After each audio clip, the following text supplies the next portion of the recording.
Pernah tak korang main phone tapi tiba-tiba phone tu jadi panas gila? Kalau iPhone korang ada masalah overheat, tengok video ni sampai habis.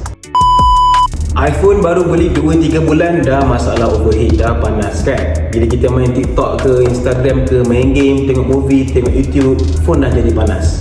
Okay, first kali overheat ni dia berlaku sebab main game yang berat terlampau lama. Contoh korang main ML ke, PUBG ke, ataupun any games yang memerlukan jangka masa panjang untuk korang habiskan. Contoh tu Genshin Impact, game-game yang berat-berat kan, bila korang main lama-lama 30 minit, sejam, memang panas lah phone tu kan.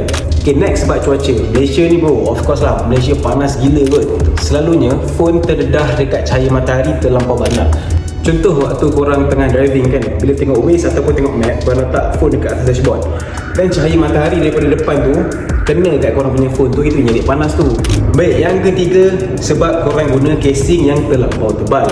Sebab apa aku cakap macam ni? Sebab handphone kita ni akan sentiasa running tau. Dia akan keluarkan haba dekat belakang ni, dekat back panel belakang ni.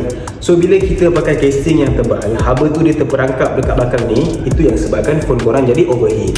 Okay, seterusnya phone overheat sebab guna kabel ataupun charger yang murah-murah ataupun yang tak berkualiti. So bila korang guna kabel yang tak berkualiti ni, yang murah-murah ni, dia memang boleh charge, tapi masalah dia untuk jangka masa panjang akan rosak dekat korang punya port charger ni. Okay, last sekali, banyak apps yang masih running dekat background. Contoh, bila korang main Instagram, Facebook, tengok YouTube, bila korang dah settle main social media tu, tapi korang tak buang, maksudnya korang tak delete balik dia punya apps background tu, app-app yang korang guna tadi dia masih running lagi sebenarnya. So bila terlampau banyak apps-apps yang masih running dekat background, handphone korang akan jadi panas, lagging and jadi slow. So apa jadi kalau phone korang ni sentiasa overheat dan cepat panas? Bila phone korang ni sentiasa overheat, dia punya performance dah jadi slow, lagging, battery health pun dah cepat turun daripada 80 jadi 75 kan. Kadang-kadang phone korang pun boleh tiba-tiba auto shutdown, and worst case scenario, phone korang boleh meletup. Serius cakap ni. So macam mana nak elakkan phone korang ni selalu panas? Okay, first, ini memang common lah. Kalau boleh, elakkan guna handphone tu semasa tengah charging. Kalau boleh, masa charge tu biarlah dulu. Kita buatlah benda lain dulu, tengok TV ke, memasak ke kan. Biar phone kita tu at least dah 80% baru kita guna. Okay, next, gunakan charger yang original ataupun MFI certified. Apa benda MFI certified ni? Okay, tak apa, sekejap lagi aku akan explain. Okay, ketiga, tutup apps yang tak guna. Macam aku cakap tadi, background app refresh tu, bila korang dah main Instagram, dah main Facebook, korang buang dekat background tu, so that dia tak running lah pasal korang guna benda lain. Okay, yang keempat, kalau boleh elak direct sunlight. Yalah, sebab kadang-kadang kita lupa tertinggal handphone lah dalam kereta kan. Sebab dalam kereta ni panas gila weh. Lagi-lagi cuaca kat Malaysia sekarang, sekejap panas, sekejap hujan, sekejap panas, sekejap hujan. Bila kita tinggal phone dalam kereta, dalam kereta tu sendiri dah panas, dah berkicap, apatah lagi korang punya phone ni, memang panas gila lah.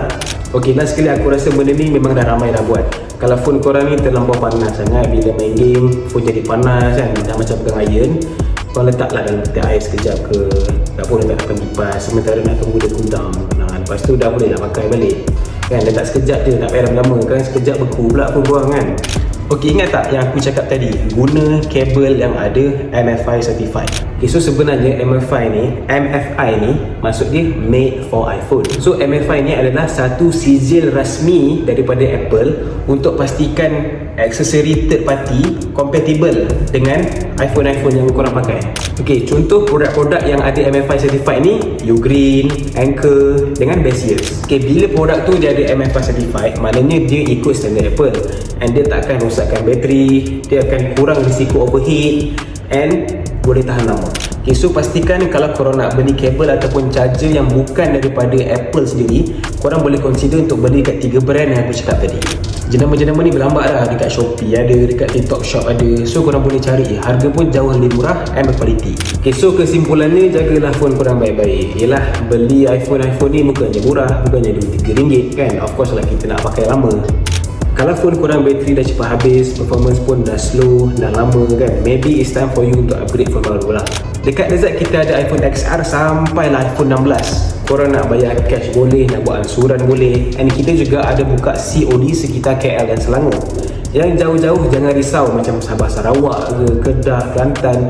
Kalau nak postage, kita boleh postage hantar sampai depan pintu rumah.